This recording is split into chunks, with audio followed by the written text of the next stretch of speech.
Continuing education credits for physicians and other healthcare professionals is provided by VCU Healthcare Continuing Education.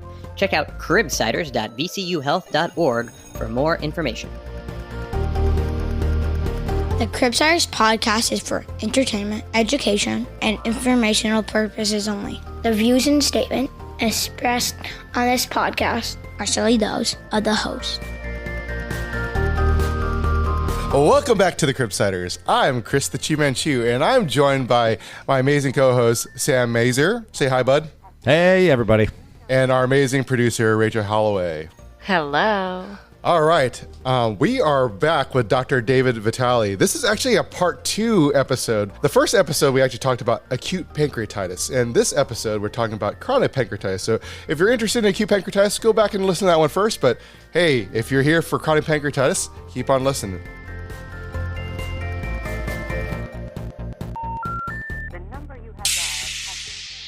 So David, welcome back to the show.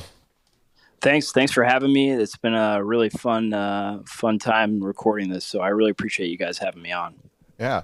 So, for people who didn't actually listen to part 1, do you mind giving us a little bit about yourself and then we'll jump back into some cases? Sure. So I'm David Vitale. I'm a pediatric endoscopist and pancreatologist at Cincinnati Children's Hospital. And I really enjoy taking care of these patients, especially now that we're going to get into the acute recurrent and chronic pancreatitis. These patients are special to me because many of them have had a really rough time with things, and there are some things we can do for them to really help them. I also have a beautiful wife who works at the hospital as well and does fundraising, and 2 sons who are 4 and 6. And I mentioned last time, it's like WWE at my house at all times. So lots of fun, and I'm looking forward to talk tonight. Awesome. All right, Rachel, do you want to jump into some cases? Let's do it. All right. So Danny Worsung is a 10-year-old boy who presents to Cashlack Children's with 3 days of increasingly severe abdominal pain and vomiting.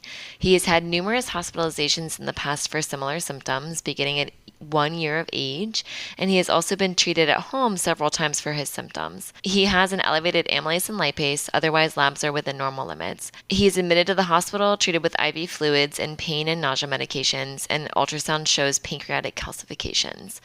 He is discharged home after clinical improvement, and a few weeks later, he has an ERCP performed that shows pancreatic calcifications, intermittent ductal strictures, and diffuse pruning and irregularities of the side branch ductules. He is diagnosed with chronic pancreatitis. So my first question is, what the heck is chronic pancreatitis? And part B of that question is, what's the difference between chronic pancreatitis and acute recurrent pancreatitis?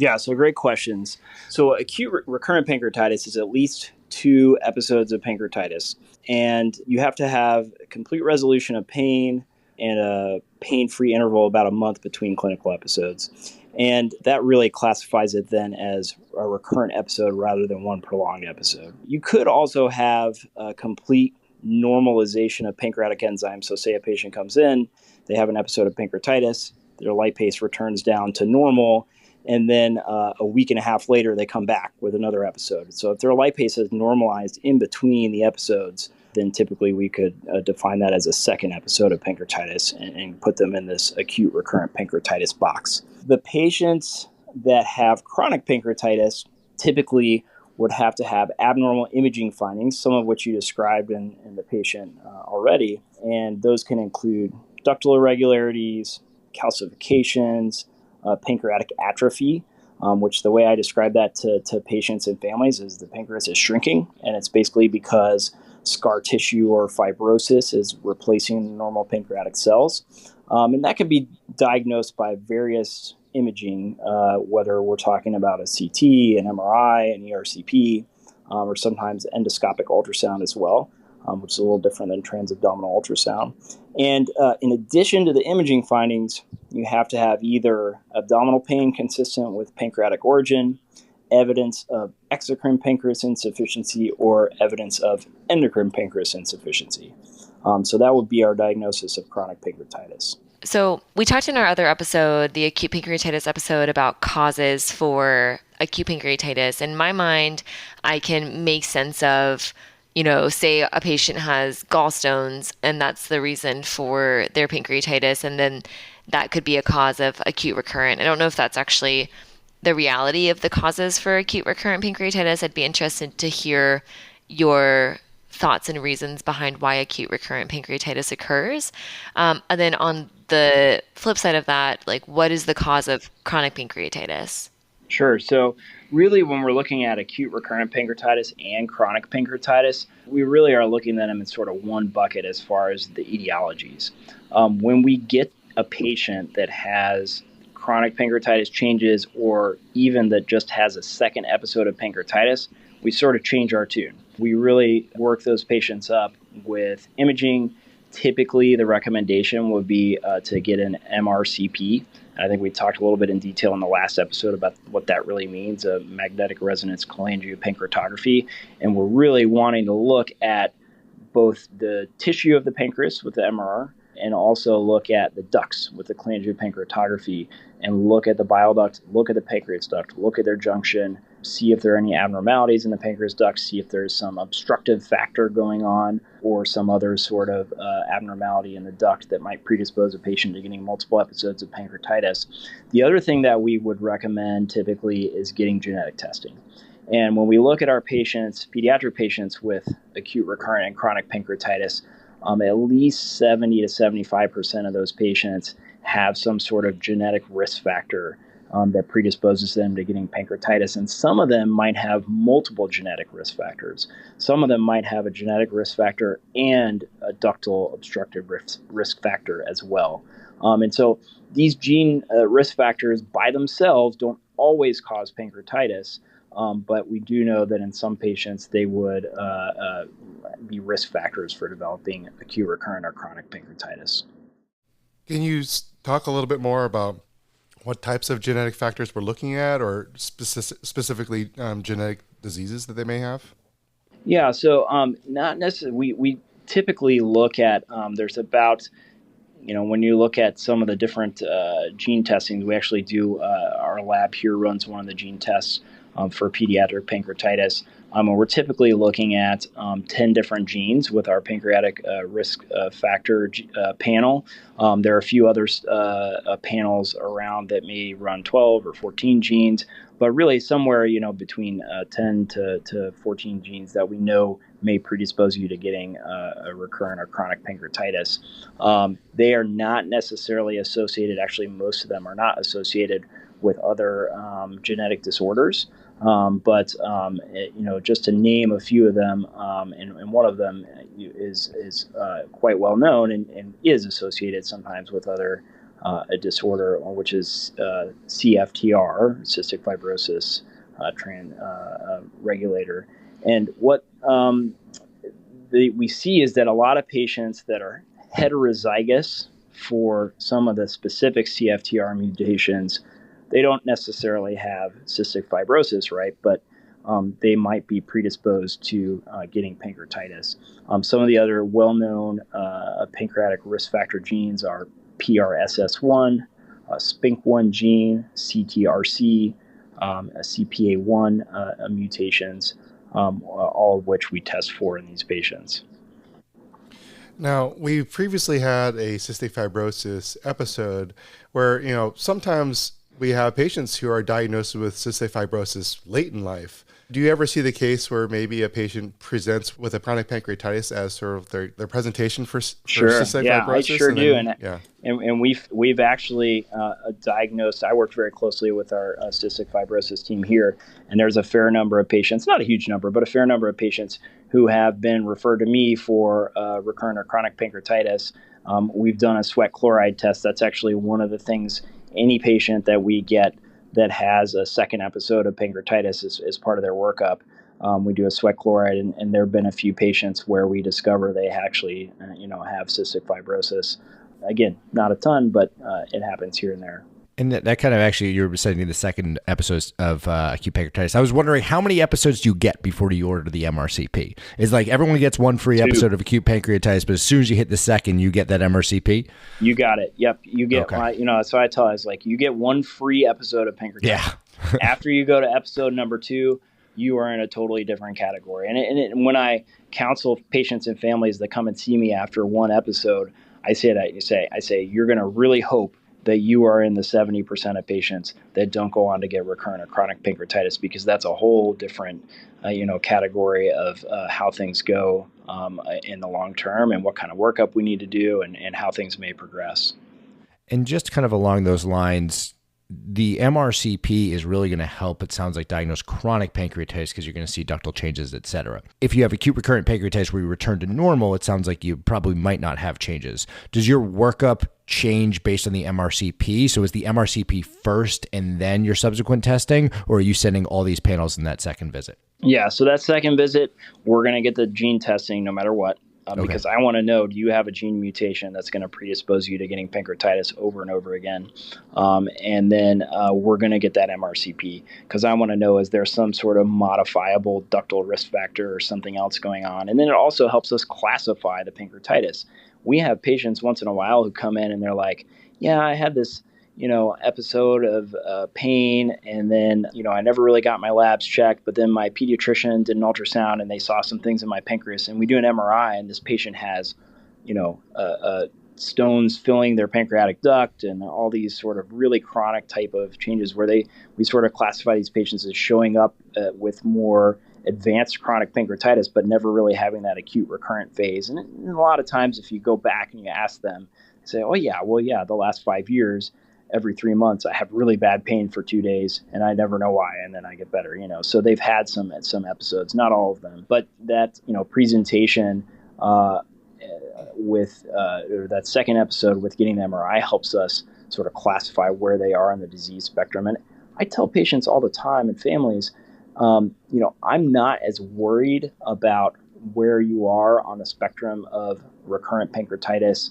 to chronic pancreatitis. I mean, it's obviously important for us in our workup and what sort of things we screen for from a standpoint of exocrine or endocrine insufficiency. But really the biggest thing with these patients is who has debilitating chronic pain or debilitating type of symptoms that put them in a category of a lower quality of life because of their pancreatitis. And that can be patients anywhere in the spectrum of recurrent chronic to chronic pancreatitis.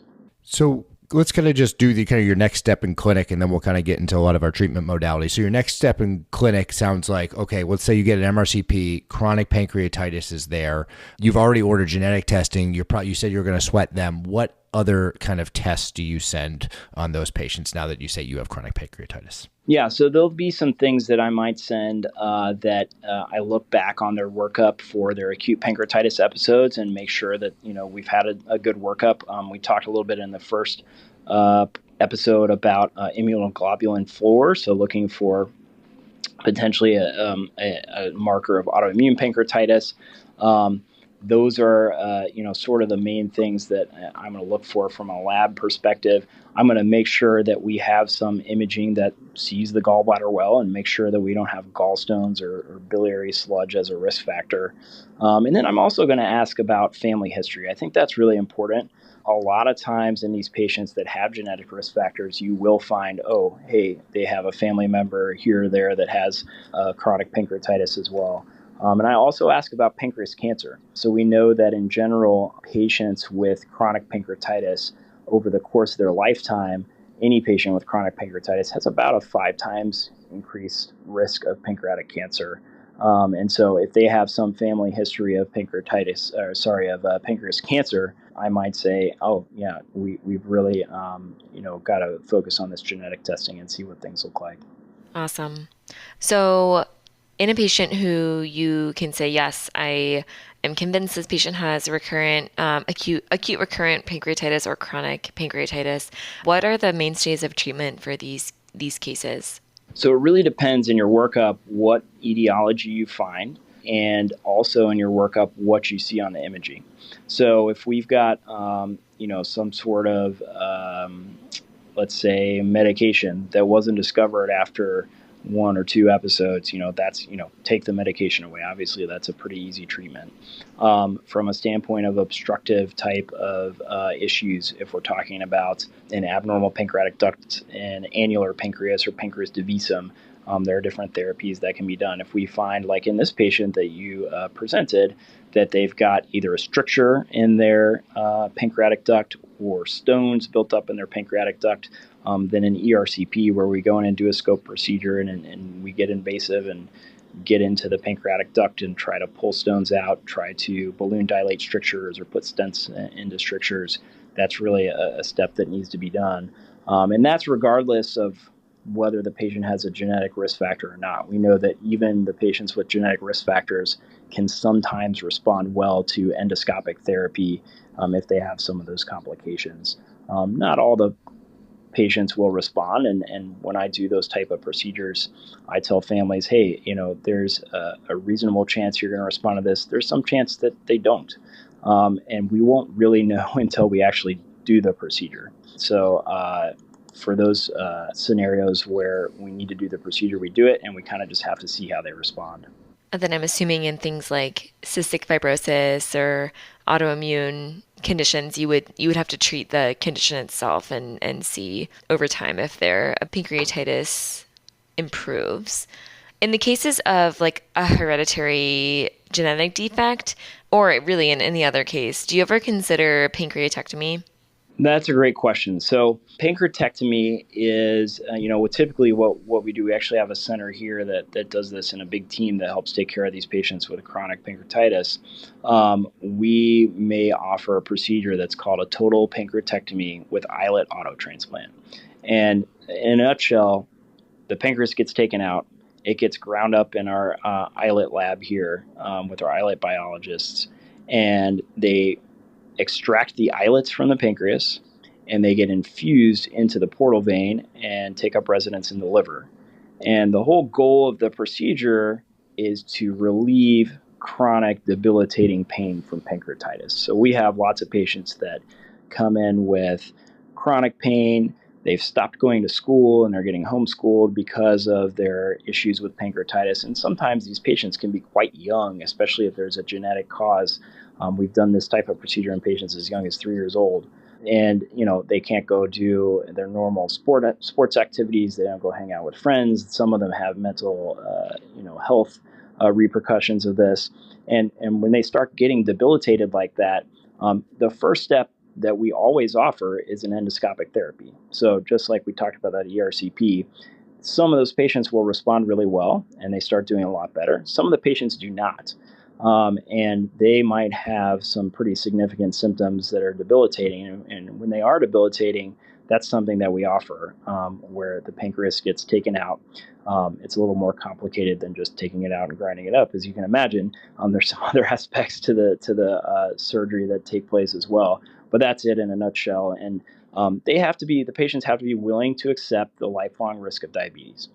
Because 30 to 40% of the patients do end up off insulin because those islets are doing their job. Probably about 50% of them end up on lower dose of insulin because their islets are mostly doing the job.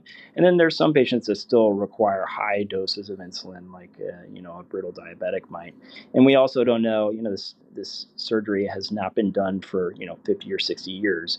When you're doing it in a 3 or 4 year old, how durable those islets are going to be in 50 years from now, I can't tell families that. And we're always straightforward and honest about that. We're really doing the procedure to relieve debilitating pain and poor quality of life from pancreatitis.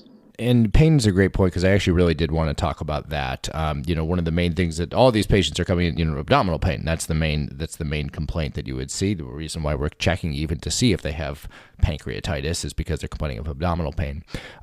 Short of taking out their whole pancreas, grinding it up, and putting the islet cells in the liver, and in between saying, stenting, whatever you need to stent, what is your chronic pain management plan? Because I assume this pain is relatively chronic. Right. Yeah. So there is a spectrum. So we might have one patient who has a pancreas that has stones throughout, is very atrophic, looks really, really bad on imaging. And that patient says, once in a while I might have a little belly pain, but really I'm fine. I still go to school. I still play soccer. I still do all the things, I still go out with my friends. And you might have another patient that has acute recurrent pancreatitis without many chronic changes in the pancreas. And they might have really debilitating bad pain. They're always in pain in between their episodes. Can't get up in the mornings, can't go to school, et cetera, et cetera. So that's really fascinating to me, and it shows me that we don't understand pain at all, and that, there can be one patient with such an advanced finding on imaging doing very well versus another patient that's not and who's not doing well. So I think that's one point to put forward with pain. Yeah. When the patients come in with chronic pain, it really takes a village to kind of help take care of these patients. I mentioned, sometimes there's mental health repercussions. We have a huge team of physicians and staff that help take care of these patients. And, a lot of times we're actually almost all the time we're involving psychology. We have a pain team, pain physician that sees the patients. And they, typically we start with non-opioid type of medications, and then move on to opioids if we need to.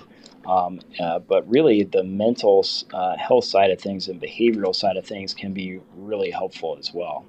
Yeah, no, I imagine so. And it's awesome that you guys have a multidisciplinary clinic. So it sounds like that is kind of, patient perspective or patient individualized, and kind of have to move forward from there. The pancreas does two different functions that I know of, exocrine function and endocrine function. So I was wondering if you could talk a little bit about kind of the prognosis of those things as you move forward, and then we can kind of talk about treatment. Sure. So, there are a percentage of patients who develop, first in chronic pancreatitis, we typically are going to see exocrine insufficiency. So it doesn't take quite as much, the way I describe it to patients and families, to simplify it, as I said, it doesn't take a lot of your pancreas to be scarred down or gone for us to see exocrine insufficiency. And there are even patients that have exocrine insufficiency for other causes now related to chronic pancreatitis, but we'll focus on the pancreatitis side of things for this podcast. But that we really start testing right away when they get recurrent pancreatitis. We're typically checking fecal elastase as a first line, which is an indirect measure, as you know, of pancreas enzymes. We do do direct pancreatic function testing, which is an endoscopic test where we give the patient secretin to stimulate their pancreas, and then we sit right where it drains into the duodenum, and we collect all the enzymes and send them off to a lab and see how their pancreas is responding to secretin. So that typically will occur earlier in the disease process than later. And we're always asking patients also about symptoms. So, are you having a steatorrhea? Are you having oil in your stools? I'm always looking at nutrition and weight gain. We're always looking at fat-soluble vitamins in these patients, other nutrition markers. So that's really the one that I get most concerned about early on. From a diabetes standpoint, we do see patients that develop diabetes from chronic pancreatitis. A lot of times that's a little more, that's a bit later in the disease course. But, we've had our fair share of pediatric patients that do end up getting endocrine dysfunction because of chronic pancreatitis. That's where I think a lot of families end up with questions, and they say, oh, well, should I just go ahead and do a pancreatectomy now, or have my child get a pancreatectomy now, so we can save some of the islets and save them from getting diabetes? And really, that's not the reason that we do a big surgery like that. It's really more focused on the pain side of things. Awesome. And is there any interval with which you measure these things? Obviously, if they're not getting specifically better in that moment, you're worried that this is going to kind of get worse over time. Are you saying yearly we're going to do the fecal elastase and ADEK vitamins and A1C, or is it more every 3 months, or just with symptoms? Kind of how do you manage this chronically as time goes on? Yeah, great question. So I typically will see the patients every 6 months, and then depending on where their disease process is, or when I first see them and how things are progressing, I will get those labs and do that every 6 to 12 months, cool. Depending on how things have progressed. And I do typically try, again, this is really patient dependent, and all these things here that I'm talking about, they're not based on any sort of, evidence. But what I typically will do is get some sort of imaging modality about once every 12 to 18 months or so, where we're going to repeat an MRI. And I tell patients, we're doing a pancreas checkup. I want to see, is there worsening atrophy? Are there strictures that are developing? Are there stones that are developing that we could actually intervene for? And it depends on the patient's symptoms too, right? If it's a patient that's, hey, I'm even chronic pancreatitis patients, could end up in the hospital every 2-3 months with episodes. If it's that type of patient, we're doing this much more frequently, and we're probably, thinking about going on the road towards pancreatectomy versus a patient that has chronic pancreatitis and comes and sees me once a year and says, hey, I have pain, maybe about once every 6 months, and it's really mild and it's not so bad. Awesome. I was wondering, just from a little bit of perspective from the exocrine insufficiency. So say we start to see some abnormalities, say steatorrhea, say our elastase, vitamins are not being absorbed appropriately. Can you walk us through how to prescribe pancreatic enzymes? I just don't know how to do it, and I was wondering if you could help us. Yeah, that's a great question. So we typically will start somewhere around 500 to 1,000 units of lipase per kilogram per meal. So that's my sort of typical starting point. You can go up higher. The maximum amount we like to do, because this is per kilo dosing, is 10,000 units per kilo per day in our patients. And above that, we do worry about some, issues with side effects from the medication, specifically having very bad constipation and in the cystic fibrosis population of patients, they can get a full obstruction from that. So we are cautious about going much above that. But typically, like I said, starting around 500 to 1,000 units per kilo per meal. I usually try to dose it at, and this is controversial in the literature as well, I try to have them dose it at the beginning of the meal. So right as they're about to put their first bite of food in, I want them to take the enzymes. In younger kids, we can have them open capsules, depending on the formulation that they have. They can open a capsule, put it on a spoonful of applesauce, and take it that way. And so they tend to tolerate that pretty well at a younger age.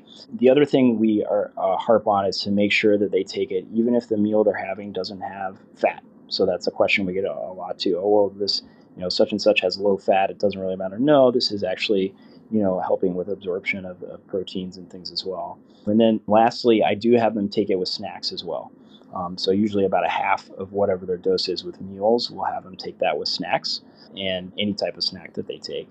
And then we can always go up depending on, if we're worried more about weight gain or we're worried more about whether they have symptoms, whatever we're sort of following for it, we can always make adjustments.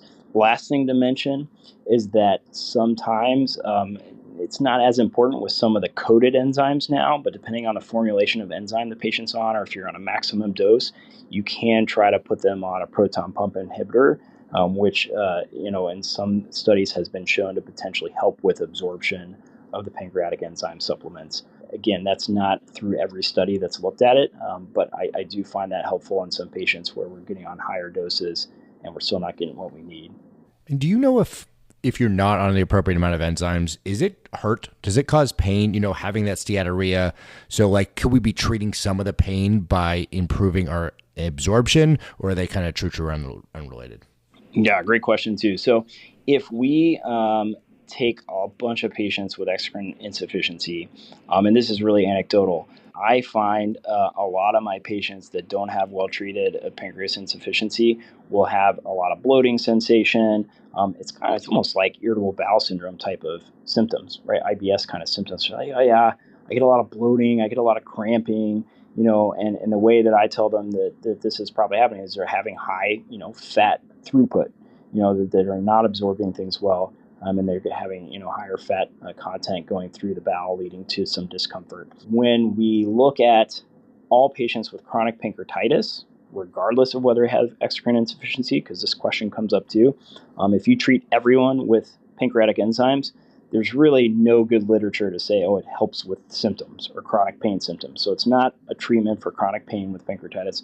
What we do have is one retrospective study from the INSPIRE, this International Pancreatitis Pediatric Study Group, that looked at number of episodes of pancreatitis in patients with recurrent or chronic pancreatitis, and there's maybe a slight decrease in the patients that are on enzymes. So we're looking to potentially look at that in a more prospective way at some point as a group, but it hasn't really been well studied to date.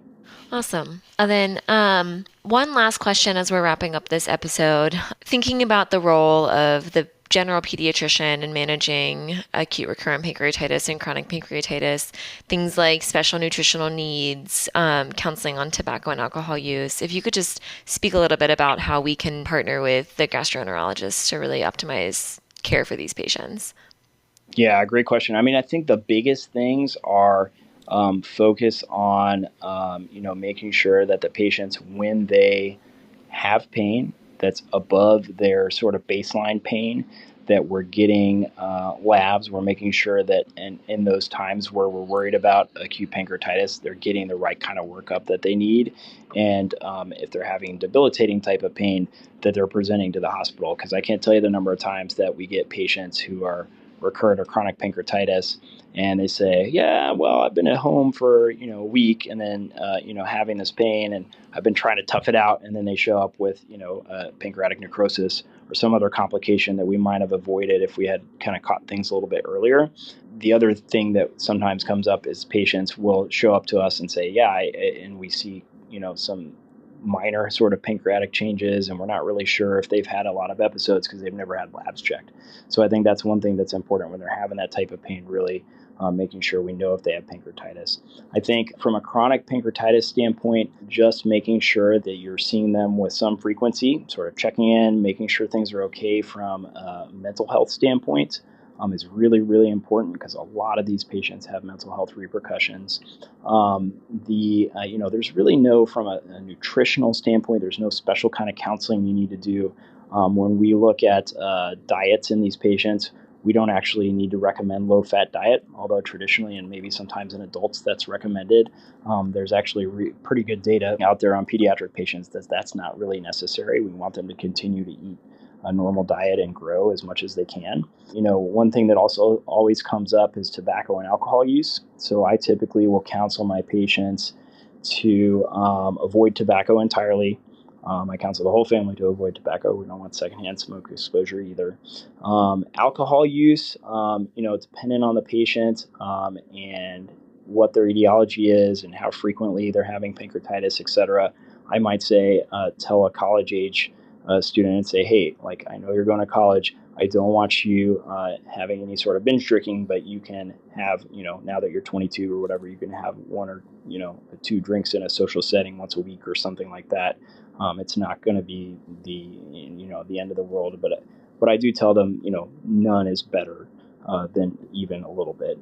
But I want to be realistic too, and not sort of tell them that it's not possible.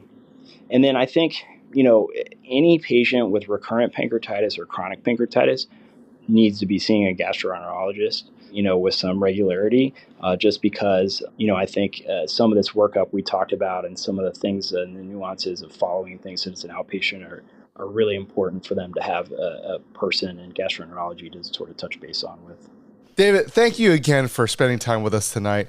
Now, one question, I think we're going to hit some rapid fire questions right here at the end. My question is, I hear this a lot when I was a med student and things like that. I don't know if it's true, but, with patients with chronic pancreatitis where, we're seeing sort of already this exocrine insufficiency, they have diabetes, when they, burn out their pancreas, can you see falsely low lipase or amylase when you're doing testing with them?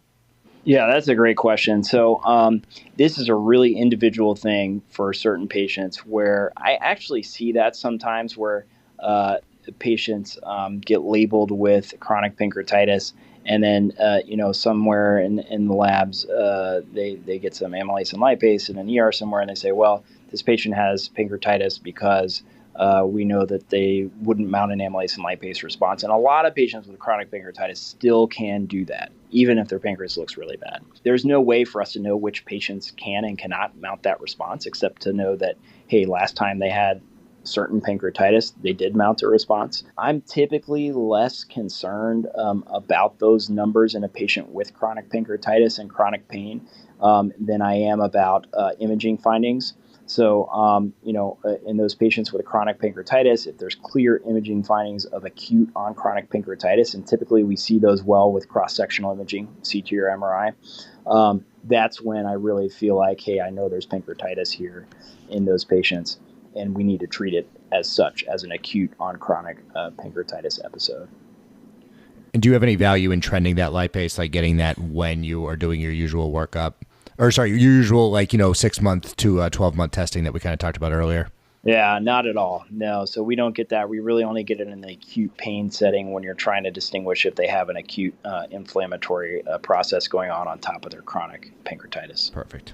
And then we mentioned a little bit about the long-term outcomes of acute recurrent and chronic pancreatitis.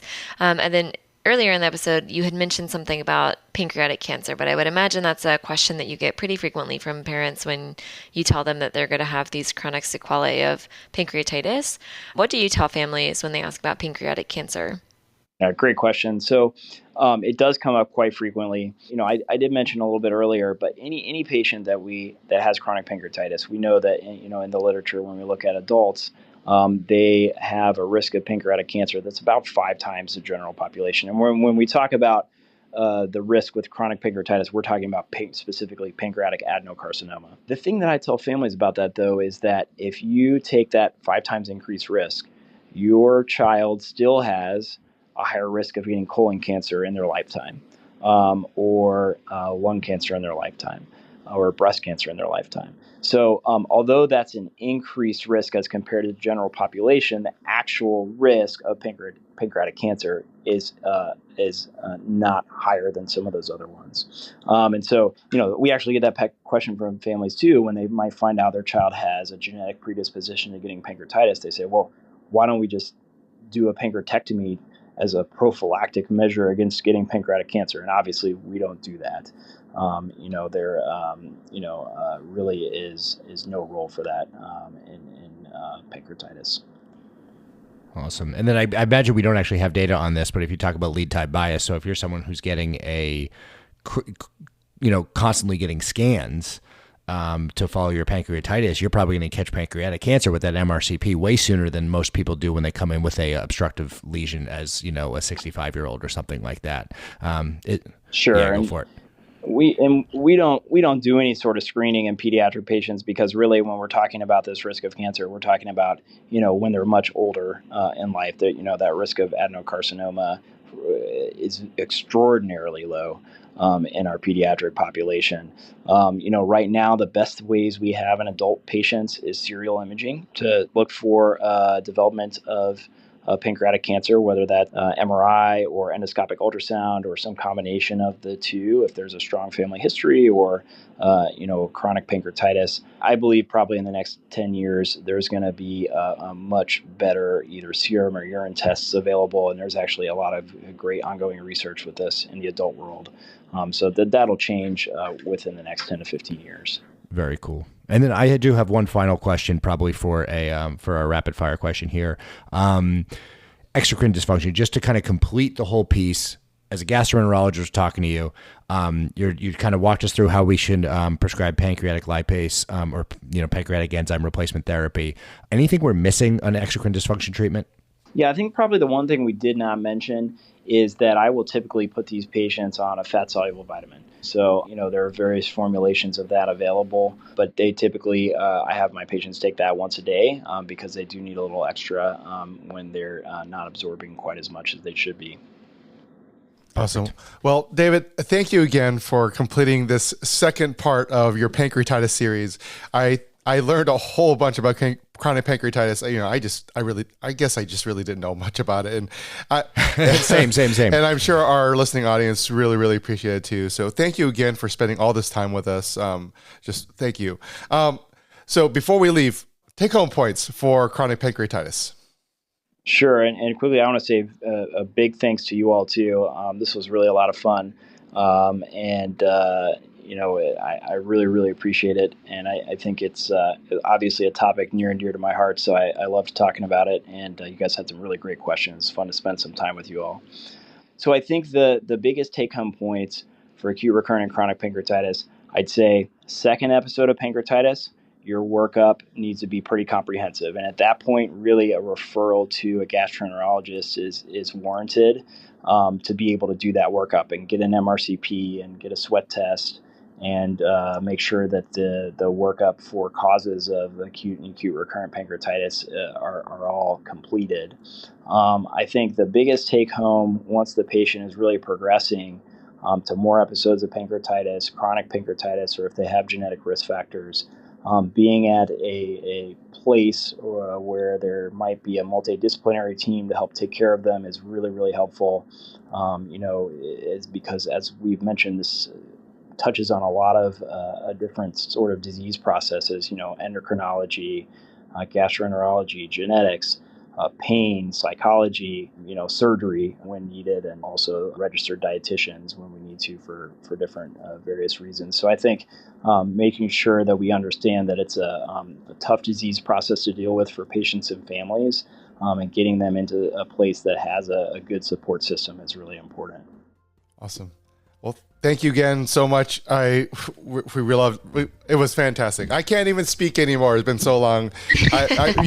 You've dumped so much information into my brain that I can't even speak anymore. So thank you again so much. We really have to have you back for some other episodes, because it was just so fun to talk to you. You had lots of pearls, lots of teaching points. It was fantastic. Thank you so much. Yeah, thank you all. Thank you all. The number you have dialed has been changed. The new number is... This has been another episode of the Cribsiders. It's for the kids! Get show notes and sign up for our weekly Knowledge Food Formula Feeds newsletter on our website at www.thecribsiders.com.